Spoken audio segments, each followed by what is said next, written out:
존 뉴턴이란 사람이 작사를 했습니다. 우리에게 노예 상선에 선장했습니다. 그래서 흑인들을 잡아다가 노예로 파는 무역을 했는데요. 그래서 돈을 제법 짭짤하게 잘 벌었습니다. 그러다가 부활의 주님을 인격적으로 만났습니다. 그리고는 야 정말 어리석었구나 하며 그가 회개하고 회심한 이후에 적었던 나 같은 죄인 하나님께서 살려주셨다 했는데요. 이 존 뉴턴이 나중에 목회자가 되는데 그가 했던 유명한 말이 있습니다. 뭐냐면 천국 가면 3번 놀란다. 이 존 뉴턴이라는 나중에 목사님이 이런 이야기했습니다. 첫 번째, 반드시 저 사람 천국 간다. 천국에서 꼭 볼 거다 했는데 내가 천국 와서 보니까 그 사람이 안 보여요. 그걸 보고 그 사람은 정말 믿음으로 잘 살아서 꼭 천국 갈 사람인데 지옥 간 거 보고 천국에서 못 만나는 거 보고 놀란다. 그 다음 저 너무 망나니고 저거는 죄인 중에 괴수다 이래 했는데 천국에 와 있는 거 보고 놀란다. 또 하나는 내가 천국에 있는 거 보고 놀란다. 나 같은 놈이 천국에 있다니 하고 3번 놀란다 이렇게 했습니다. 오늘 본문에 봐도 하나님께서 우리 주님의 믿음을 칭찬하시고 놀랍다고 칭찬하신 한 여인이 나옵니다. 오늘 본문 말씀에 보면 가나안 여자다 이렇게 하고 있습니다. 마가복음에 보면 이 두로 여자다 이랍니다. 가나안이 뭐냐 하면요, 가나안은 원래 어디 지역을 가나안 땅이라 불렀냐면 이 전체 팔레스타인 전체를 가나안 땅도 되지만은 주로 어디를 가나안 땅 했냐면 페니키아 땅을 가나안 땅이라, 가나안 사람이라 했어요. 가나안 이 뜻은 무슨 뜻이냐면 무역하는 사람 이런 뜻입니다. 무역하는 사람. 그래서 페니키아 지역 해상 무역이 대단히 발달해서 온 지중해를 돌아다니면서요 이 돈을 긁어 모은, 그래서 경제적으로 굉장히 부유했던 땅이 이 페니키아 지역입니다. 그 페니키아 지역이 어디냐? 두로와 시돈 땅입니다. 그래서요 이 성전세를 거둘 때에 1년에 6월절 무렵에 성전세를 거두는데요, 드라크마도 있고 데나리온도 있고 여러 가지 돈이 있지 않습니까?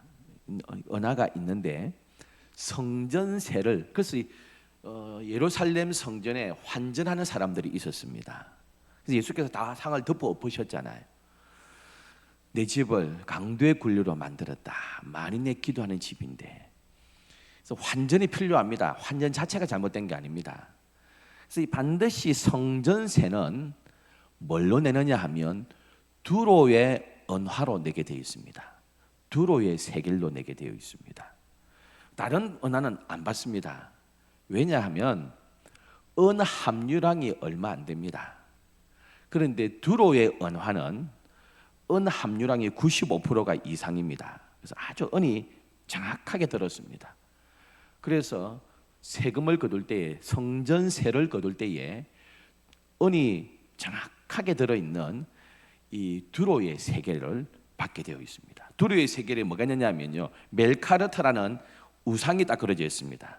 멜카르트가 뭐냐 하면 헤라클레스입니다. 그리스의 헤라클레스 상이 멜카르트라는 두로의 우상이 그려져 있습니다. 그래서 이제 가이사의 동전, 가이사가 그려져 있어 가지고 환전한 게 아니고요, 우상은 그려져 있지만은 정직하게 은화가 은 함유량이 정확해서 두로의 세겔로 거두었습니다. 왜요? 두로가 잘 살았거든요. 시돈이 잘 살았거든요. 무역을 통해 가지고 엄청나게 부유했거든요. 문화도 발달했거든요. 영어의 ABCD 알파벳이 이 페니키아 두로 땅에서 나왔거든요. 우리가 이 종이 책자를 일컬을 때 비블로스라 그럽니다. 비블로스, 종이를 일컬을 때 그 비블로스에서 바이블이 나왔거든요. 비블로스라는 페니키아의 도시가 있습니다. 두로, 시돈, 비블로스 이 3대 도시입니다. 그 비블로스에서 종이 만드는 인쇄가 굉장히 발달했던 이 비블로스라는 단어에서 도시 이름에서 바이블이 이렇게 나왔습니다. 그래서 굉장히 잘 살았던 땅입니다. 그래서 그 무역을 하는 사람들을 일컫는 말이 장사하는 사람, 이 말이 이런 뜻이 가나안 이런 뜻입니다. 그래서 어디냐? 두로와 시돈 땅입니다. 가나안이 어디라고요? 두로와 시돈 땅. 가나안의 뜻은 장사하는 사람, 무역하는 사람 이런 뜻이 나중에는 이제 전체 땅을 일컫는 단어가 되었습니다. 그래서 아합 왕이요, 이 북이스라엘의 아합 왕이 이세벨 공주를 데리고 오잖아요. 시돈의 공주를요. 왜요? 시돈, 두로 옆 동네거든요. 부산, 마산 이렇게 부산, 김해 이런 식으로 옆 동네거든요. 아주 잘 살았으니까 그 이세벨하고 정략 결혼하면 두로와 시돈 땅의 경제력에 큰 도움이 될까 싶어서 정략 결혼을 합니다. 이방 땅입니다. 예수님께서 그 가나안 땅 두로 땅을 들어가시는데 여기서 가나안 한 여자를 만난 사건이 오늘 본문에 나오고 있습니다. 역사학자자 장군이었던 요세푸스의 기록에 의해도요, 이스라엘 백성들이 자주 미워하는 이방 나라가 두로와 시돈이다 이렇게 말할 정도였습니다. 시돈은 그 악녀 이세벨의 또 고향이기도 했습니다. 이방 사람들과 이스라엘 백성은 상종치도 않는데 더 감정이 안 좋은 게 이 두로와 시돈입니다. 지금은 어디냐? 못 사는 나라가 됐는데요, 레바논입니다. 지금 이스라엘이 지금 그 공격한 나라 이란뿐 아니라 옆에 막 퍼부고 그 바로 지금 레바논 땅이 지금 페니키아 두로와 시돈 땅입니다. 이 여인의 딸이요, 귀신이 흉악하게 귀신 들렸다 그랬습니다. 그리고는 예수님이 오신다는 이야기 듣고 나갑니다. 마가복음에 뭐하면 예수님에 대한 소문을 들었다 이렇게 합니다. 누구든지 예수님을 만나면 병든 자가 낫더라, 걷지 못하는 자가 걷더라, 보지 못하는 자가 본다더라, 죽은 자가 살아난다더라. 예수에 대한 소문을 듣고 이 가나안 여인, 두로 여인이 예수님 앞에 나아갔습니다. 여러분, 이 믿음 우리의 믿음 되기를 축원합니다. 어떤 문제든지요, 어떤 사람이든지 예수님께만 접속시키면 회복될 줄 믿습니다. 여러분. 아무리 흉악한 사람도 예수님과 딱 만나면 변화됩니다. 어떤 병자도 주님의 손에만 붙들리면 회복될 줄 믿습니다. 어떤 자식도 주님과 인격적으로 만나면 그 인생 달라지게 될 수 있습니다. 여러분, 주님의 발걸음이 우리 집에 딱 멈춘다면, 주님의 발걸음이 내 인생 앞에 멈춘다면 새로운 역사를 경험하게 될 줄 믿습니다. 예수님의 발걸음이 머무는 곳에 기적이 있었습니다. 천지가 매달려도 안 되는 일도요, 주님이 함께 하시면 역사가 일어날 줄 믿습니다. 그 땅에 예수님이 오셨다는 이야기 듣고 이 여인이 예수님 앞에 오지만은 많은 장벽이 있습니다. 사람의 장벽 아닙니까? 이방 여인이 사람을 밀치고 예수님께 나와서 자기 딸을 살려달라고 하지만 여러분, 제일 중요한 예수님이 반응이 없습니다. 제자들도 밀쳐냅니다. 여러분, 그렇게 부르짖고 소원하는데 예수님이 쳐다보지도 않습니다. 소문에 들었던 예수님은 자비하시고 창기와 세리도 품어준 예수라 그랬는데요, 막상 만나가 보니까 얼마나 실망스럽겠습니까? 여러분, 기억하시기 바랍니다. 나는 힘들어 죽겠는데요, 우리 주님이 아무런 반응이 없을 때에 울부짖고 매달리고 작정하고 기도해도요, 하나님으로부터 응답 없는 그 순간 우리의 믿음이 자라나야 되는 순간인 줄 믿습니다. 여러분, 카레라는 신학자는 그런 이야기했습니다. 예수님은 지금 이 여인이 믿음이 자라기를 기다리고 계신다 했습니다. 우리 기도에도 아직 문제가 해결 안 됩니까? 아직도 답답한 문제 남아 있습니까? 침묵 그 자체도 하나님의 응답입니다. 어떤 응답요? 나의 믿음이 자라기를 기다리는 하나님의 응답입니다. 이때 불평하면 안 됩니다. 더 인내하고 더 부르짖고 더 주 앞에 나가야 됩니다. 그때 좀 기도하고 좀 기도했다고 응답 없다고 돌았으면 끝입니다. 더 매달리고 기도해야 됩니다. 복음서 전체를 보면 이 여인은 예수님께 나와 외칩니다. 마가복음에 의하면 다윗의 자손이여 이렇게 부릅니다. 오늘 본문에는 그냥 부르지만은요, 다윗의 자손이. 다윗의 자손이란 말은 다윗의 후손이라는 뜻이 아닙니다. 족보를 따지니까 이 예수 위에 다윗이 있더라 이거 모릅니다. 어떻게 합니까? 다윗의 자손은 이 말은 구원자십니다. 우리 메시아십니다 하는 대명사입니다. 그리고 주님 앞에 그대로 나아갑니다. 25절에 뭐라고 이야기합니까? 예수께 절하여. 마가복음 7장 25절에는 그 발 아래 엎드려 절을 했습니다. 그 발 앞에 절을 했습니다. 근데 이 엎드려 절하다 이 말은 우리나라에는 그런 말이 없는데요, 반복한다는 뜻입니다. 반복해서 한다. 제자들이 밀어냅니다. 또 엎드립니다. 예수께서 개들한테 자식한테 줄 것 안 준다. 밀어냅니다. 또 엎드립니다. 매달리고 또 포기하지 않고 계속해서 눈물로 엎드리고 나아가는 여인입니다. 우리 예수님의 만져주심이 있을 때까지 포기하지 않겠다. 응답받을 때까지 포기하지 않겠다. 주실 때까지, 찾을 때까지, 문이 열릴 때까지 나는 두드리겠다. 이 여인 그렇게 나아가고 있습니다. 사랑하는 성도 여러분, 아픈 사연, 누구하고도 말하지 못하는 힘든 사연, 막다른 골목에서 방황하는 분들이 있습니까? 부르짖어도 주의 침묵밖에 없습니까? 바로 그때가 믿음이 자라나야 되고요, 포기하지 않을 때인 줄 믿습니다.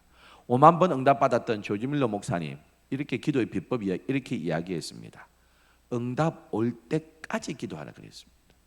응답이 올 때까지 기도하라 그랬습니다.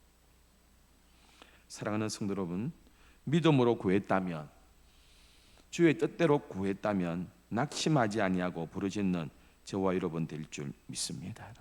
오늘 26절은 이렇게 기록합니다. 잔이의 떡을 취하여 개들에게 던짐이 마땅하지 아니하니라. 말이 좀 심하지 않습니까? 우리 주님이요, 너는 개 같은 여자다.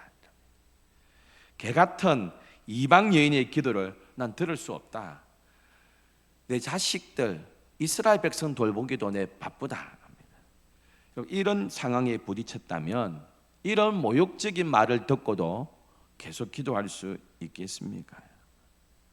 그런데 오늘 23절은 그 여자가 우리 뒤에서 소리를 지르오니 이렇게 합니다. 소리를 질렀다. 까마귀가 계속 깍깍하듯이요, 새가 계속해서 지저귀듯이 그렇게 지저귀었다 이럽니다. 종교개혁자 루터가 종교개혁 하면서 너무너무 힘들었습니다. 막 살해 위험도 있고요, 회유도 있고 교황청의 압박도 있고요.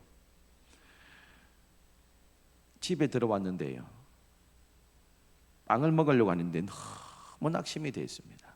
근데 집에 기르는 이 개가요, 루터 딱 밑에 앉아가지고 빵을 주기를 기다리는데 가만히 앉아 있습니다. 빵을 올릴 때면 하여간 눈이 빵만 따라가고 있습니다. 그래서 침을 질질 흘립니다. 훈련이 잘 돼가지고요, 주인한테 덤비들진 않고 뺏어 먹진 않고, 하여간 이 루터가 저녁 먹는다고 빵을 뗄 때마다 계속 따라다닙니다. 그리고 또 밑에 앉아가지고요, 침을 흘리면서 계속 빵을 따라다니길래 떼줬습니다. 얼른 받아먹습니다. 루터가 그때 길에 하나님, 내 개가 빵을 사모하듯이 내가 주의 은혜를 사모합니다. 응답하옵소서. 우리가 포기하지 아니하고 강아지가 먹이를 기다리며 사모하듯이 제가 주의 은혜를 기다립니다 하고 끝까지 앉아 있으면 반드시 하나님께서 응답해 주실 줄 믿습니다. 여러분, 이러한 모욕적인 이야기 듣고도요, 왜 끝까지 있겠습니까? 이렇게 인격 모독을 당하면서 어떻게 그냥 그리 있습니까?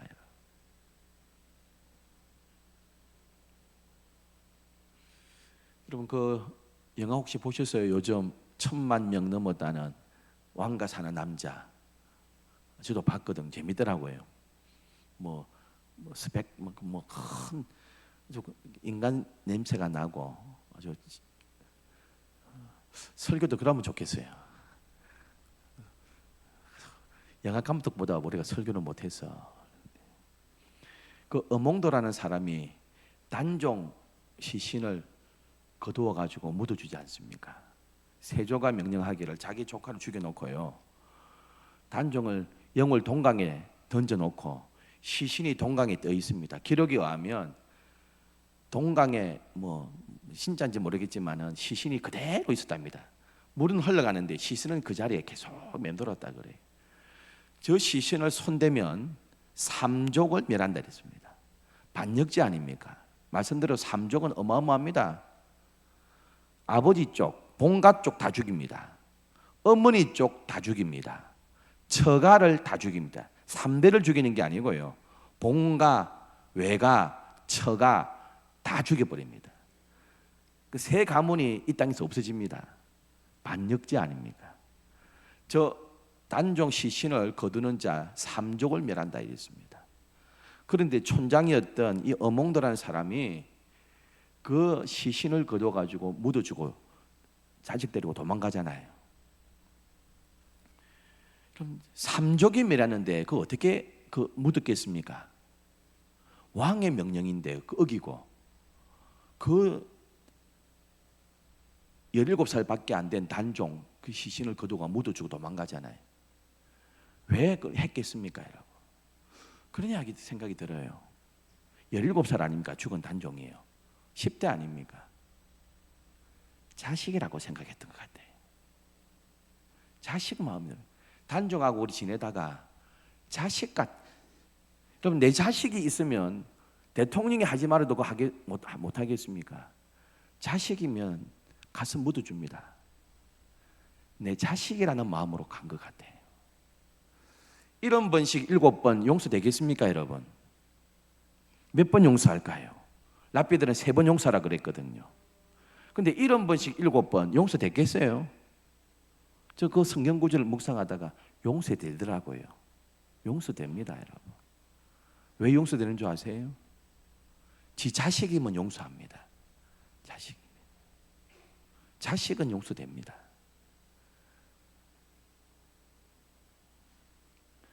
자식은 뭐 해도요, 이 싸가지 없는 놈 일어나도 또 하면 또 해줍니다. 엄마는 자식이니까요. 70번씩 7번 자식은 용서됩니다. 자식은 용서된다니까요. 그래서 어몽도가 그 단종 시신을 거두고 가지고 삼족을 멸한다 해도요, 그 밤에 가가지고 그 시신을 거두어 가지고 왜 묻어줬겠습니까? 저는 그렇게 생각해요. 자식이거든. 자식이라고 생각했거든요. 자식으로. 그럼 이 여인이요, 그러한 모욕과 멸시를 당하면서 왜 안 물렀습니까? 엄마라서요. 부모는 자식을 포기하지 않거든요. 그래서 오늘 본문에 보면 소리를 지르면서 걷어차도요, 또 절하고 그렇게 나아갑니다. 개라고 멸시를 받아도 오늘 28절에 주여 올소이다마는 개들도 제 주인의 상에서 떨어지는 부스러기를 먹나이다 하고 있습니다. 포기하지 아니하며 나아갔습니다. 이 여인의 믿음이 어떤 믿음입니까? 항변하지 않습니다. 하나님 앞에 대들지 않습니다. 하나님께 따지지 않습니다. 우리들은 너무 똑똑해서 너무 쉽게 불평하기도 합니다.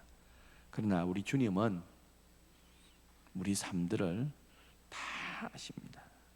여러분, 이 여인 보세요. 개라는 소리 들어도 항변하지 않습니다. 우리들은 너무 똑똑해가지고요, 쉽게 불평하고 항변하고 비판합니다.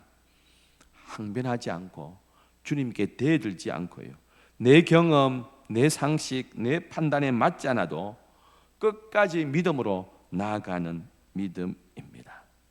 사랑하는 성도 여러분, 지금 당장 응답 안 돼도, 내 뜻대로 안 돼도요, 항변하지 않고 믿음으로 나아가는 저와 여러분 되기를 축원합니다. 이렇게 이야기합니다. 옳습니다. 그러나 개들도 상에서 떨어지는 부스러기라도 먹습니다. 부스러기 은혜 주세요.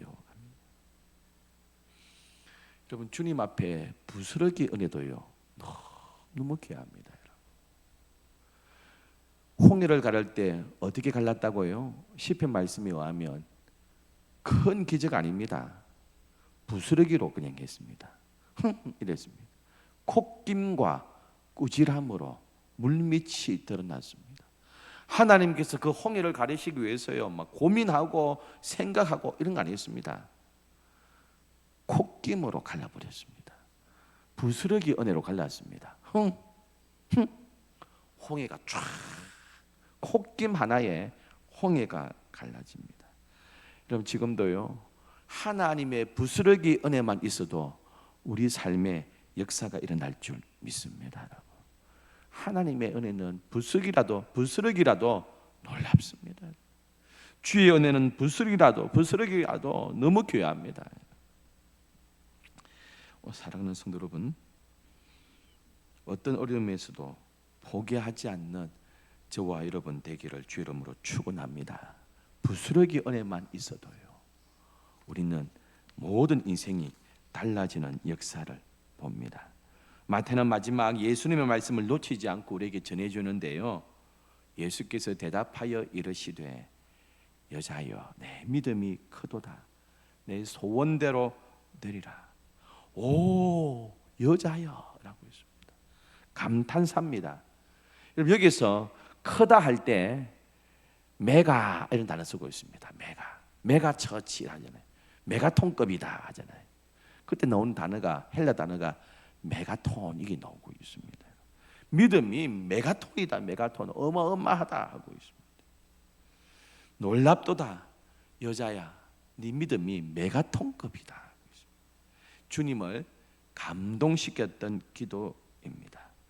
여러분, 우리가 감동만 받으려고 하지 말고요, 한 걸음 한 걸음 주님 앞에 더 나아가면 하나님께서 감동받으실 줄 믿습니다. 여러분, 하나님께서 감동받으시면 역사가 일어나지 않겠습니까? 우리에게 하나님을 감동시키는 충성, 하나님을 감동시키는 믿음, 부스러기 은혜만 있어도 충분합니다 하고 포기하지 아니하고 나아갈 때 이 여인을 긍휼히 여겨 주신 것처럼 저와 여러분에게도 은혜 베풀어 주실 줄 믿습니다. 기도하겠습니다. 좋으신 하나님, 예루살렘 벽